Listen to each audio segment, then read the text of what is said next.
Hello and welcome to Dynamic Study. Today I will discuss about UGC NET paper 2 political science. और political science के अंदर आज हम एक बहुत महत्वपूर्ण टॉपिक के बारे में डिस्कस करने वाले हैं, जो है making of Indian constitution. Bharat का संविधान कैसे बना। भारत किस गवर्नमेंट के अधीन थी, तो उसके बाद बहुत सारे एक्ट आए, बिल आए, उस धीरे धीरे धीरे करके कैसे इंडियन कॉन्स्टिट्यूशन में रूपांतरित हुआ। ओके, सो कैसे इंडियन कॉन्स्टिट्यूशन बना, इसका जो इतिहास है उसके बारे में आज हम डिस्कस करेंगे। Not historical background. Okay, historical background अलग चीज है, लेकिन भारत का संविधान कैसे बना इसके बारे में डिस्कस करेंगे। स्टार्ट करते हैं आज के लेक्चर को।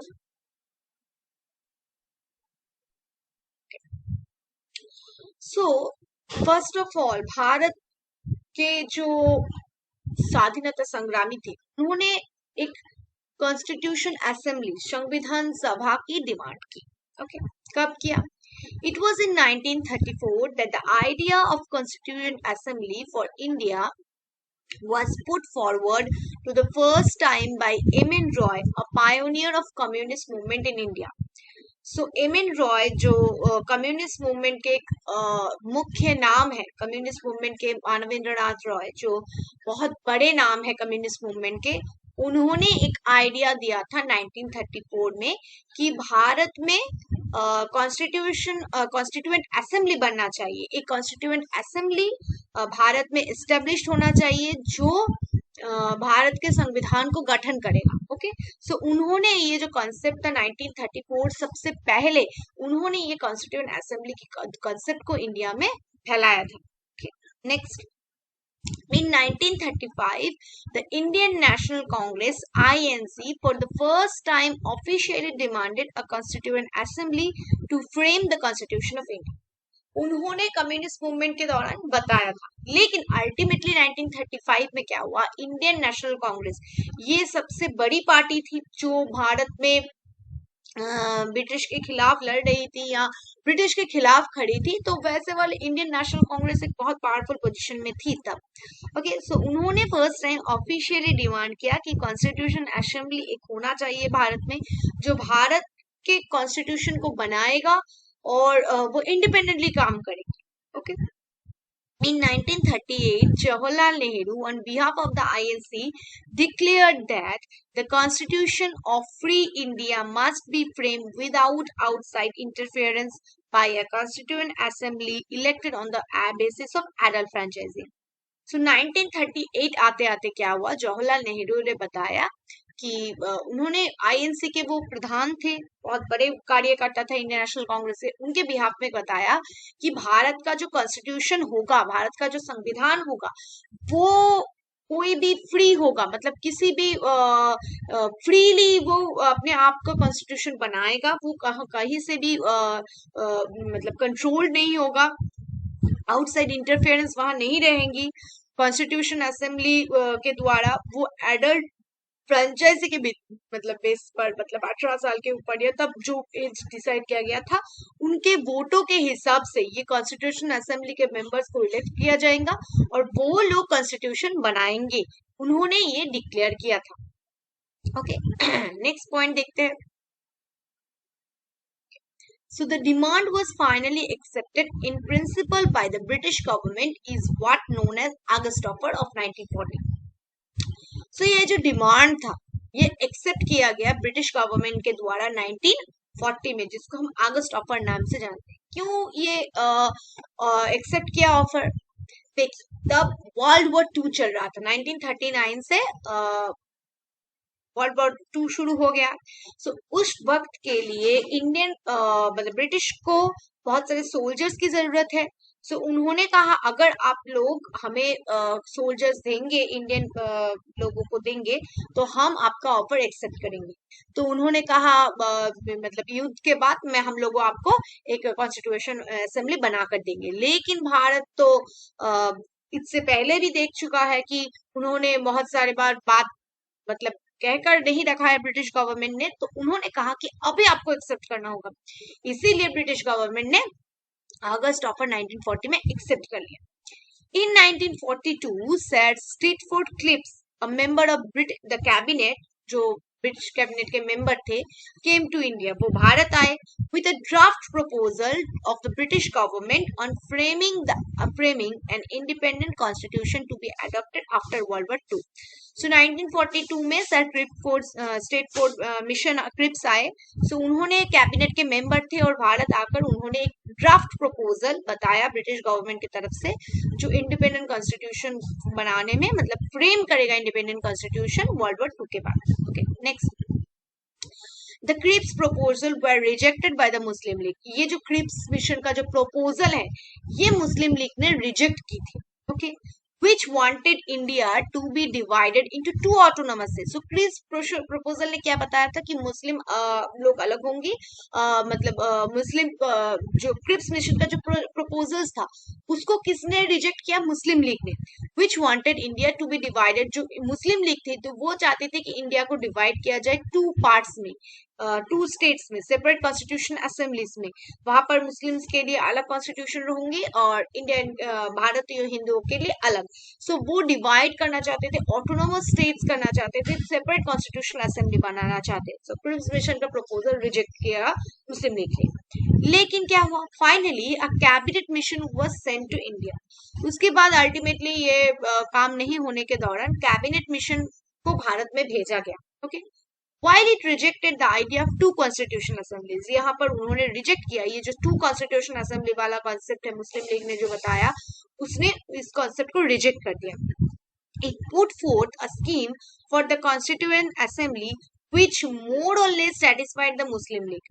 So it put forth the scheme for constituent assembly के लिए एक मतलब स्कीम बताया गया, जो मतलब एक ऐसा स्कीम बताया गया जो मुस्लिम लीग को मतलब सेटिस्फाइड कर पाएगी, ऐसा उन्होंने एक कॉन्सेप्ट दिया. सो कैबिनेट मिशन आए और उन्होंने मुस्लिम लीग का जो कॉन्सेप्ट है टू असेंबलीज वाला उसको रिजेक्ट कर दिया और नए स्कीम के बारे में बताया जो सेटिस्फाइड करेगा मुस्लिम लीग को. Okay, next. अब देखते हैं जो ये जो कॉन्स्टिट्यूशन असेंबली हमने बनाने की बात की उसका कंपोजिशन कैसा होगा. Okay, so the Constitution Assembly was continued in November 1946 under the scheme formulated by Cabinet Mission Plan. So ये जो Constitution Assembly ultimately इसको formulate किसने किया? Cabinet Mission Plan के द्वारा 1946 नवंबर मंथ में ये constituted हुआ, ये स्थापित हुआ, ये establish हुआ, कुछ भी कह सकते हैं. Okay, so Constitution Assembly 1946 में बना जिसको help किया formulated करने में Cabinet Mission Plan. So इस स्कीम का कुछ फीचर्स है, कुछ फीचर्स देखते हैं. First, the total strength of the Constitution Assembly was 389. Total जो स्ट्रेंथ होगा Constitution Assembly के, टोटल जो इतने मेंबर्स होंगे वो होंगे 389. ओके, of this ये 389 में 296 seats were allotted to the British India. 296 जो सीट है जो ब्रिटिश इंडियन जो प्रोविंसेस है, जो ब्रिटिश के अंडर जो राज्य है, जैसे कि वेस्ट बंगाल, बिहार, जैसे स्टेट्स, मद्रास, ये सारे स्टेट्स यहाँ पर 296 उन ब्रिटिश प्रोविंसेस को, ब्रिटिश इंडिया के जो राज्य है उसको प्रोवाइड किया जाएगा. And 93 seats to the princely state. जो प्रिंसली स्टेट है जैसे कि लखनऊ, जैसे बड़े बड़े प्रिंसली, मैसूर, सो जहां पर राजा है वहां पर 93 सीट्स देंगे. आउट ऑफ 296 यहाँ पर 296 में भी डिविजन है, seat allotted to British India. 296 तो ब्रिटिश इंडिया को दिए गए. So 292 members were to be drawn from the 11 governor provinces. So यहाँ पर total 11 governor provinces यहाँ से आएंगे, 4 from the chief commissioner provinces and 1 from each. Okay, so 4 हमारे chief commissioner provinces थे, वहां से एक करके 4 लोग आएंगे और टोटल जो 292 बचे हैं 296 में, सो वो मेंबर्स 11 गवर्नर प्रोविंसेस से आएंगे. ओके, सो 11 गवर्नर के जो प्रोविंसेस हैं वहां से आएंगे 292 मेंबर्स एंड 4 आएंगे चीफ कमिश्नर प्रोविंसेस से, 4 से एक करके. Okay, clear. Next, each province and princely state or group of states in case of small states were to be allotted seats in proportion their respective population. यहाँ पर जो एक राज्य को या किसी भी प्रिंसली स्टेट को जो हम सीट्स दे रहे हैं वो अकॉर्डिंग टू देयर पॉपुलेशन के हिसाब से.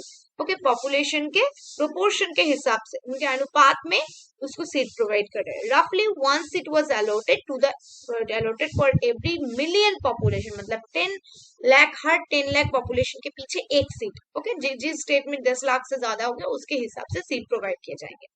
ओके,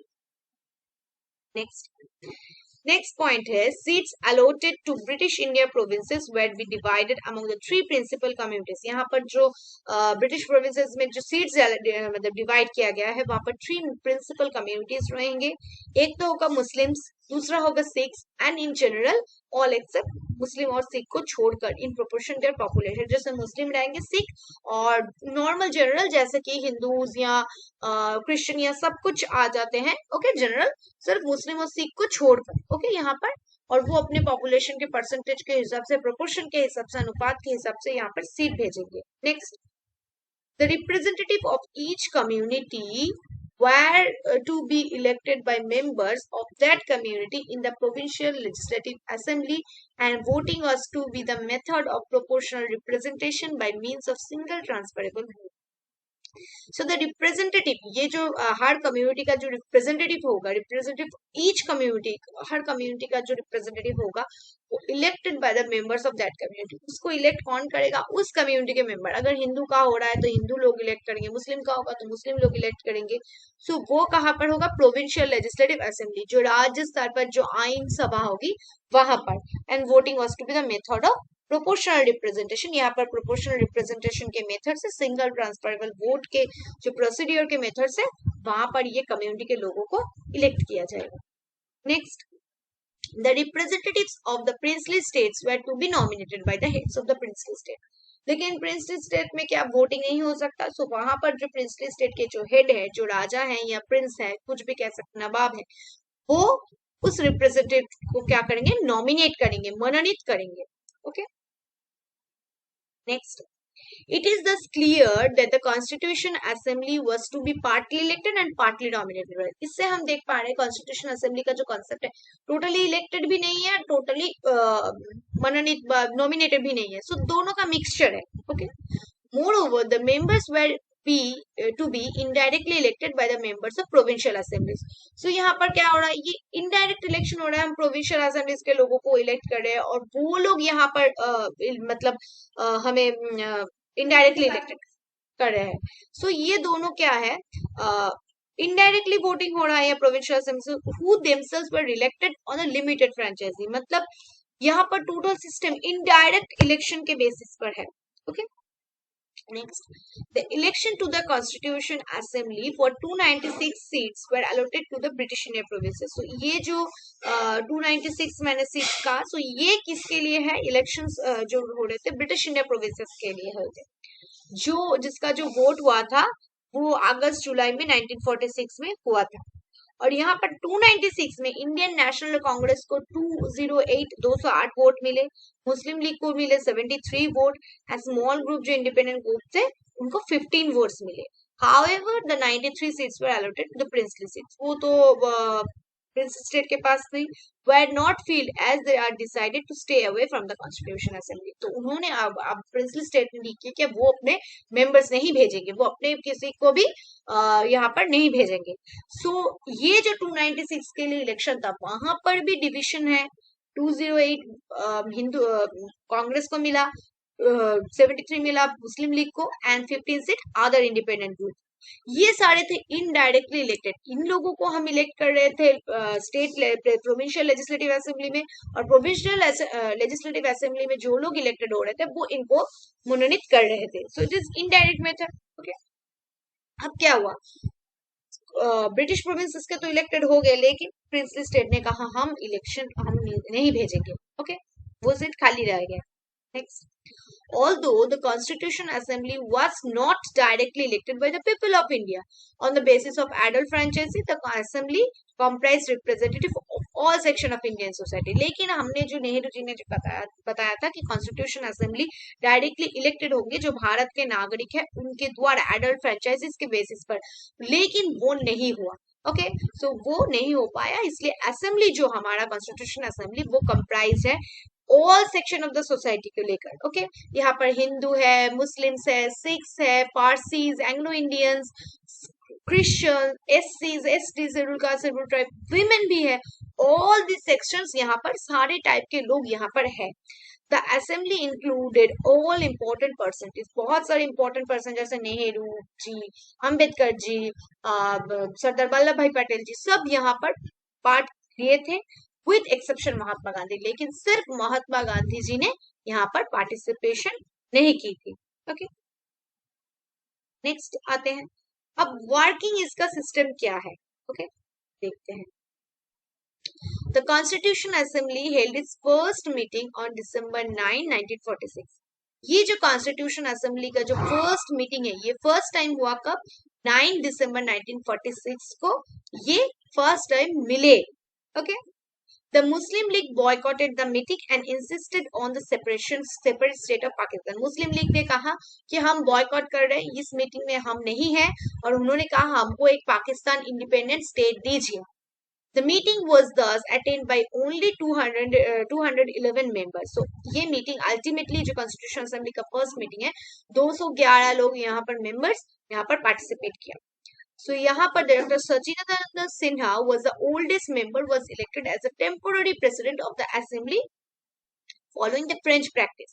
So French में ये प्रैक्टिस है, जो सबसे ओल्ड है उनको टेम्पोररीली प्रेसिडेंट के पद दिया जाता है। ये सभी जगह पर होता है, मतलब अभी तो फ्रेंच सिस्टम फॉलो किया जाता है इंडिया के सभी क्षेत्रों में। जो सीनियर मोस्ट होते हैं उनको इलेक्ट किया गया है ओल्डेस्ट मेंबर के तौर पर। सचिदानंद सिन्हा सबसे ओल्डेस्ट थे, सो उस हिसाब से उनको किया गया। Later Rajendra Prasad was elected as the president of assembly. बाद में राजेंद्र प्रसाद, जो जिन्होंने भारत के सबसे पहले राष्ट्रपति थे, वही इलेक्टेड हो गए प्रेसिडेंट ऑफ द असेंबली के तौर पर। Okay, similarly both H.C. Mukherjee and V.T. Krishnachari were elected as vice president. दो वाइस प्रेसिडेंट थे, H.C. Mukherjee and V.T. Krishnachari। इन दोनों को वाइस प्रेसिडेंट के पद पर इलेक्ट किया गया या मनोनीत किया गया, इलेक्टेड किया गया, सॉरी, ऑफ द असेंबली के। इन और other words assembly had two vice president. इनके पास एक प्रेसिडेंट हुआ, एक तो राजेंद्र प्रसाद, और दो यहाँ पर वाइस प्रेसिडेंट रखे गए।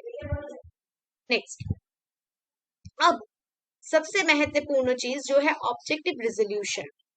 Okay, on 13 December 1946 Jawaharlal Nehru moved the historic objective resolution in the assembly.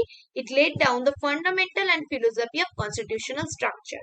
सो 1946 में 13 दिसंबर को नेहरू जी ने एक हिस्टोरिकल एक पदक मतलब लिया, एक हिस्टोरिकल इम्पैक्ट मतलब पदचारणा की, जिसको हम कहते हैं ऑब्जेक्टिव रेजोल्यूशन। उनका रेजोल्यूशन क्या है, किस मकसद पर ये कॉन्स्टिट्यूशन बन रहा है, उसका क्या है।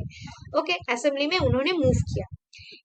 यहाँ पर क्या बताया गया कि हमारा कॉन्स्टिट्यूशन का स्ट्रक्चर क्या होगा, उसका दर्शन क्या होगा, उसका मूल क्या होगा, उसका फंडामेंटल क्या होगा, उसका बेसिक्स क्या होगा, इसके बारे में बताया गया। First, this constituent assembly declares its firm and solemn resolve to proclaim India as an independent sovereign republic and to draw up for her future governance a constitution. Okay, so the constitution assembly ने declare किया, बताया कि उनका जो main कर्तव्य, firm and solemn resolve to proclaim, वो चाहते हैं कि इंडिया को एक इंडिपेंडेंट, स्वाधीन, सार्वभौम रिपब्लिक, जहाँ पर राजा वाले नहीं होंगी, मतलब रिपब्लिक होंगी, ऐसा वाला एक कॉन्स्टिट्यूशन बनाना होगा। तो इंडिपेंडेंट सोवरेन रिपब्लिक कॉन्स्टिट्यूशन बनाने की कॉन्स्टिट्यूशन असेंबली में बात की गई।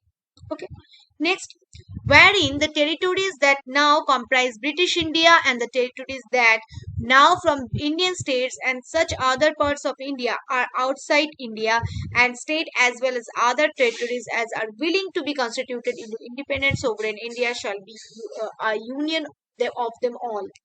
So उन्होंने कहा कि wherein the territories that now comprise, ये जो territories है ब्रिटिश इंडिया के अंदर, ओके, जो इंडियन स्टेट्स है ब्रिटिश इंडिया के अंडर, वो सब है भारत का एक पार्ट होगा, इंडिपेंडेंट सोवरेन कंट्री का एक पार्ट होगा, और जो राज्य या जो प्रिंसली स्टेट या जो अलग प्रोपोर्शन वो अपने स्टेट के अंदर आना चाहते हैं उनको सब लेंगे, और भारत उसका यूनियन ऑफ देम ऑल, उनको एक साथ लेकर रहेगी। ओके, और जो इंडिया के बाहर है उसको आउटसाइड स्टेट कह के हम मानेंगे। Okay, next, wherein the said territories, whether their present boundaries or with such others, may be determined by the Constituent Assembly, and thereafter, according to the law of the Constitution, shall possess and retain the status of autonomous units together within residuary powers, and exercise all powers and functions of government and administration, save and except such powers and functions are vested in or assigned to the union, or are inherent or implied in the union or resulting therefrom. Okay, so wherein the said territories, जो हमने territories की बात की, whether their present boundaries, उनका जो present boundaries है, और which such others may determine, जो अलग ने determine किया, ठीक किया by the Constitution Assembly ने, and thereafter according to the law of Constitution, और भारत के संविधान के अनुसार, shall possess and retain the status of autonomous unit, जो भारत के बाउंड्रीज के बाहर होगी उसको autonomous unit के तौर पर हम देखेंगे। ओके, उनके पास रेसिड्यूरी पावर्स होंगे, वो अपना काम कर पाएंगे, और भारत के अंदर वो गवर्नमेंट क्या करेगा, अपना पावर फंक्शंस काम कर पाएगी, एडमिनिस्ट्रेशन काम कर पाएगी, और वो अपने यूनियन के लिए टोटल काम होगी। ओके, और वो अलग जो होगी बाउंड्रीज के बाद, वो अपनी तरफ से अपना खुद का जो एडमिनिस्ट्रेटिव काम है वो कर पाएंगे। Next, wherein all the powers and authority of the sovereign independent India, its constituent parts and organs of the government are derived from the people. लेकिन हम जो कह रहे हैं सोवरेन इंडिपेंडेंट इंडिया, इनका इंडिया का पावर का मेन सोर्स क्या है, पीपल ऑफ इंडिया, क्योंकि इंडिया एक डेमोक्रेटिक कंट्री है। सो इंडिया को जो सोवरेनिटी को पावर कहाँ से मिलती है, लोगों से मिलती है। ओके, इसके ऑर्गन्स को, इसके पार्ट्स को। Next, wherein shall be guaranteed and secured to all the peoples of India justice, social, economic, and political equality of status, of opportunity, and before the law, freedom of thought, expression, belief, faith, worship, vocation, association, and action, subject to law and public morality.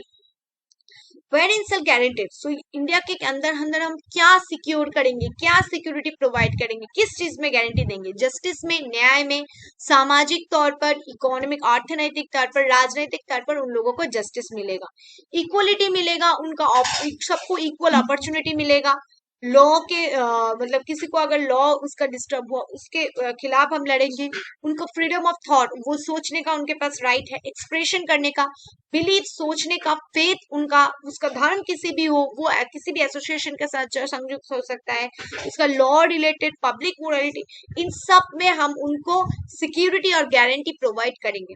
Next, wherein adequate safeguards shall be provided for minorities, उसके साथ साथ जो minorities होंगे Indian country में उनको हम ज्यादा safeguard provide करेंगे, बैकवर्ड एंड ट्राइबल जो एरियाज है उनको हम प्रोटेक्शन देंगे, and depress class and other backward classes को। ओके, नेक्स्ट,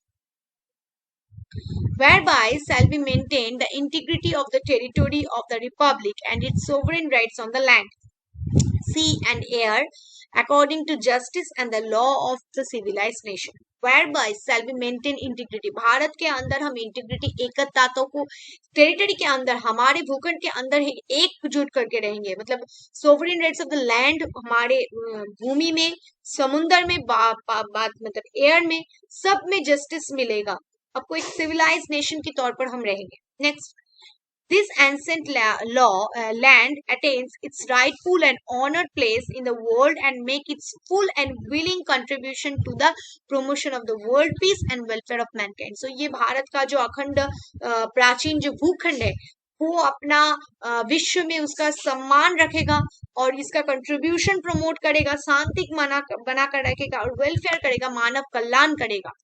ओके, सो ये जो ऑब्जेक्टिव रेजोल्यूशन है, so this resolution was unanimously adopted by the assembly on January 22, 1947। Ultimately ये 1947 में 22 जनवरी को ये अडॉप्टेड हो गया। It influence the eventual shaping of the constitution through all it's subsequent stages. So its influence the eventual shaping, इसने influence किया eventual shaping of the constitution, ये constitution का जो टोटल सिस्टम है इसको शेप देने में इन्होंने हेल्प किया। Okay, it modified the versions from preamble to the present constitution, so इसने मॉडिफाई किया प्रीएम्बल को, प्रीएम्बल से लेकर कॉन्स्टिट्यूशन तक इसने टोटल मॉडिफाई किया। इससे ही धीरे धीरे कॉन्स्टिट्यूशन, ये जो फ्रेमवर्क है यहाँ पर बनाया गया और आगे इसे आगे ले जाने की कोशिश की। Next, changes by the independent act, बाद में क्या हुआ, कुछ इंडिपेंडेंट एक्ट के दौरान चेंज किया गया। So the representative of the princely states who had stayed all away from the Constitution Assembly gradually joined it. धीरे धीरे क्या हुआ, प्रिंसली स्टेट्स समझ गए कि वो अकेला नहीं जी पाएंगे, सो उन्होंने धीरे धीरे कॉन्स्टिट्यूशन असेंबली में ज्वाइन किया। On April 28, 1947, representative of the 6 states were part of the assembly. वहां पर 6 states जो थे वो यहाँ पर पार्ट हो गए। सो ये जो 5-6 स्टेट्स हैं वो धीरे धीरे ज्वाइन कर लेंगे असेंबली को। After the acceptance of Mountbatten plan, जब माउंट बैटन प्लान एक्सेप्ट हो गया जून 3 को 1947 में, for the partition of the country, ultimately country को पार्टीशन करना ही पड़ा, मुस्लिम लीग के पास हमें मतलब जाना ही पड़ा। Okay, the representative of the most other princely states took the sides of the assembly. कुछ princely states हैं उन्होंने इंडियन असेंबली में ज्वाइन करने का ठान लिया। The members of the Muslim League from the Indian domination also entered the assembly.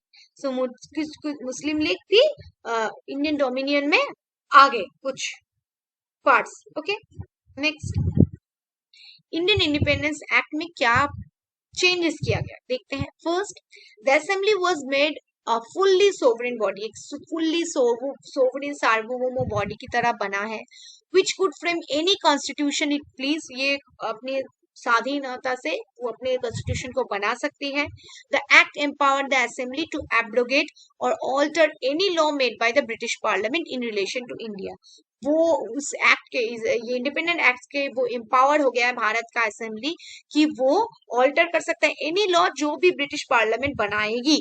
Okay, next, the assembly also become a legislative body, जो assembly है वो एक लेजिस्लेटिव बॉडी बन गया है, आइन सभा बन गया। In other words, 2 separate function were assigned bye the assembly. Assembly अब 2 काम कर रहा है, एक तो वो भारत का संविधान is making the constitution for free India, और भारत के लिए एक स्वाधीन जो कॉन्स्टिट्यूशन बना रहा है फ्री इंडिया, और enacting the ordinary laws of the country, और क्या कर रहा है, ऑर्डिनरी लॉ जो है उसको एनेक्ट कर रहा है, बना रहा है भारत के लिए। This 2 task were to be perform on separate days, ये जो काम थे दोनों अलग अलग काम सेपरेट डेज पे किए जाते थे। Thus, the assembly became the first parliament of free India. Dominion legislature में ये जो असेंबली, कॉन्स्टिट्यूशन असेंबली था, ये भारत का एक मिनी फर्स्ट पार्लियामेंट के तौर पर भारत में ये बना। Okay, whenever the assembly meet at the constituent body, it is chaired by Rajendra Prasad. जब ये असेंबली कॉन्स्टिट्यूशन बॉडी की, कॉन्स्टिट्यूएंट बॉडी की तरह पर मिल रहे थे तब उसको चेयरमैनशिप कर दे रहे थे राजेंद्र प्रसाद, और जब लेजिस्लेटिव बॉडी एक आइन सभा की तरह ये आ रहे थे तब इसको चेयरमैन दे रहे थे जीवी Mavalankar. Okay, this 2 function continue till 1949, 26 नवंबर तक ये काम चल रही थी। When the task of making of the constitution over, जब कॉन्स्टिट्यूशन बनाने का काम खत्म हो गया तब उसके बाद से ये जो कॉन्स्टिट्यूशन असेंबली है ये सिर्फ जो ऑर्डिनरी लॉज है, एक्ट्स है, उसको बनाने में लग गई। तब तक ये दोनों काम ऑल्टरनेट डेज में कर रहे थे। So that's the part 1 of the making of Indian constitution. मैंने पार्ट 1 में बहुत सारे पोर्शंस कवर किए हैं और इसका एक पार्ट 2 आएगा जहां पर मैं दिखाऊंगी धीरे धीरे अल्टीमेटली कॉन्स्टिट्यूशन कब बना, कब इनैक्ट हुआ, थोड़ा सा और कौन कौन इसे चेयरमैन है इसके बारे में मैं बाकी जो डिटेल्स है वहां पर दे दूंगी। I hope you understand. So धीरे धीरे इस कॉन्सेप्ट को समझिए कि ब्रिटिश गवर्नमेंट के बाद कैसे इंडिया ने अपने आप के लिए एक नया कॉन्स्टिट्यूशन बनाया, कौन उसके साथ था, कब कैसे हुआ, ये टोटल चीज यहाँ पर से बहुत से इंपॉर्टेंट क्वेश्चन आ सकते हैं। So I hope you understand. So thank you, keep on watching and keep on learning.